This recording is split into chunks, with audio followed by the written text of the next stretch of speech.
again. Welcome back to Billy Ho Sports. Continuing coverage for Belmont weekend. We are into those Saturday stakes races, the dirt sprints. I've already released the Met Mile. We'll see very soon Woody Stevens.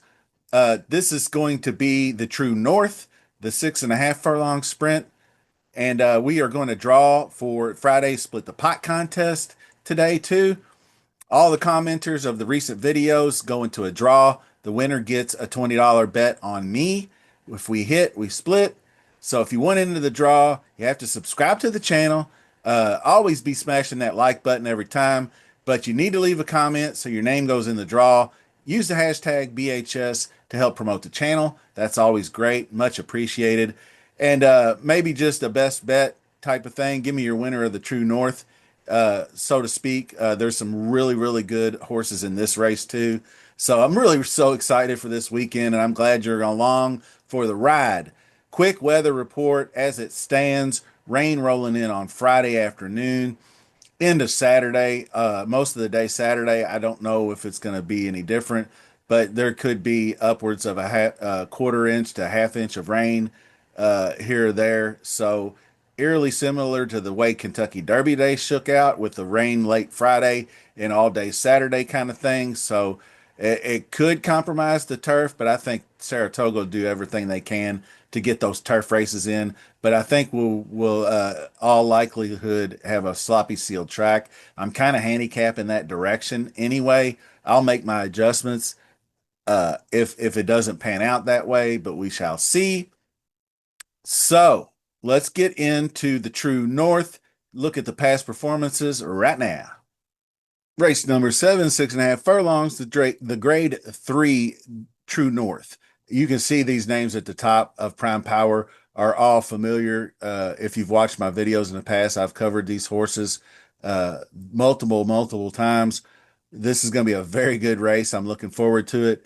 And we're going to start off with number 1, Concrete Glory. And this one I have almost a little bit, I have a story about because this horse was in my wager. If you see this right here, he turned his head unprepared for the start and then got stuck in the gate, turned his head sideways and couldn't get it, like a little kid in the playpen, stuck his head through the rungs and got his head stuck. And then once he got out of the gate, he just went dead left over out of the way. And Ortiz did a good job of controlling him because he knew by that time there was no shot. So what they did was they put some sort of weird one-eyed blinder on him on one of his eyes because he has a tendency to break out to the right or something like that. I forgot what they explained to me, but it was really obviously a move that backfired on him big time. So hopefully Saffie Joseph learned his lesson there again. But he never got a fair shake in that race. I wish he would have been declared a non-starter, but them's the breaks. He's just outclassing his field. I do like the next horse coming up, though. Crazy Mason. 7 furlong Carter, grade 2, ran 100 and tore him up down the stretch, got it done. He came from way downtown and won that race. I mean, he was way back. Ran down a really good sprinter in Quince Brew at the wire at 5-1 odds. Probably an up-and-comer and doesn't have a whole lot of stakes experience. Got a couple of grade 3s down here at Tampa, but didn't to no avail.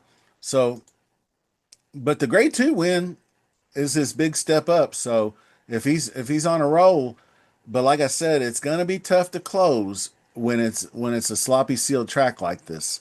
So that may alter my opinion some. Number 3, Surveillance, almost got me home here at 8-1. It was my sleeper play at the Big A there in the Nayrud, and it was grade 3 stakes. Almost got there, but just didn't quite have enough. Lost by a neck. Disappointing, but place money and nonetheless, or place and show money. I think I bet it across the board. But anyway, the older these grades get, the whiter they get. So this 8-year-old is really beautiful, but I don't think quite there yet against, or I shouldn't say yet because he's 8 years old, but he's just not in league with these horses in my opinion. So I'm going to pass. This one I won't pass on. 4-1 Nakatomi. I got last summer in the Vanderbilt. That was a nice score, and three to almost 4-1 odds, pretty nice. And then got beat by a federal judge as the favorite. Then finished sixth, just improved position. That was a really odd race that Straight No Chaser won. And then he debuts in April in the Dubai Golden Sheen, uh, going 6 furlongs, and I mean was flying down the stretch and just couldn't get to Dark Saffron, missed by a neck. I think he carries good mid-race speed for a closer.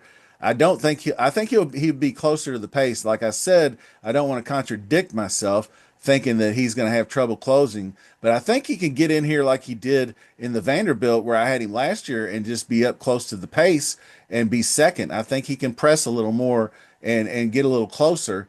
Like he was way behind in the sprint, but I throw that out. Like he's sixth, fifth, and fourth here. So he can get up in here second, breaking to head. He can be closer on the lead if he wants to, like he did in the Phoenix way back, and that down here as well. So anyway, Nakatomi definitely it's 4, 5, and 6 right off the bat if you want spoilers. I mean Nakatomi, and then you got Bookham Dano. What can you say about this one? Derek Ryan has just been just tickle pink with the success this horse has had. If you recall the 7 furlong Churchill Downs Stakes, it was a blanket finish. There was at least 5 horses wide, I do believe, going down the stretch, and he was the one that I know it says second by a head, but he looked like he had poked his head through, and then was just blanketed toward the end, missed by a neck. But it was Mindframe, Banishing, and Nisos, all the ones that beat him. So he he was acquitted himself quite well in that race, I thought. The 150K handicap at Colonial was a pretty easy win. You can see the odds on there, and then just didn't do all that well in the cigar, but has some really good vibes over at Saratoga. He won the Woody Stevens last year, so that shows you how good he is. He's got a great mid-race pace to him and a nice closing kick. He can throw a 110 at you, late pace efforts. So I really like Bookham Dano as well. And here's Mulligan. This is one I hit in the Nehrude, uh, but you could see how he was just favored in every race he ran. He had a really good stretch run right here where he won 4 straight, including the Grade One Forgo. So just a horse that I'm going to have definite interest in. He finished off in December with a second place finish behind Locked in the Cigar Mile. Almost had that one won. Then he came out in the Churchill Downs. He was a part of that finish. He was like right next to, and he broke from the 11th post. He was way outside. So that kind of compromised him, I think, a little bit too in a sprint like the 7 furlong. And I know they come out of the like a one-turn sprint. They come out spread even, but he was still a little bit wide going around that turn. So I think that cost him a little bit. I think he'll be much better. That was his first off the layoff, second off the layoff coming up for Rod Brissett. Flavian Pratt picks up the mount. I think this one's primed and ready to rock and roll. And then you have number 7, Full Moon Madness, doing most of his damage at Aqueduct. Monster Grade 3 Tom Fuller win a little while back, but other than that, not much to harp on.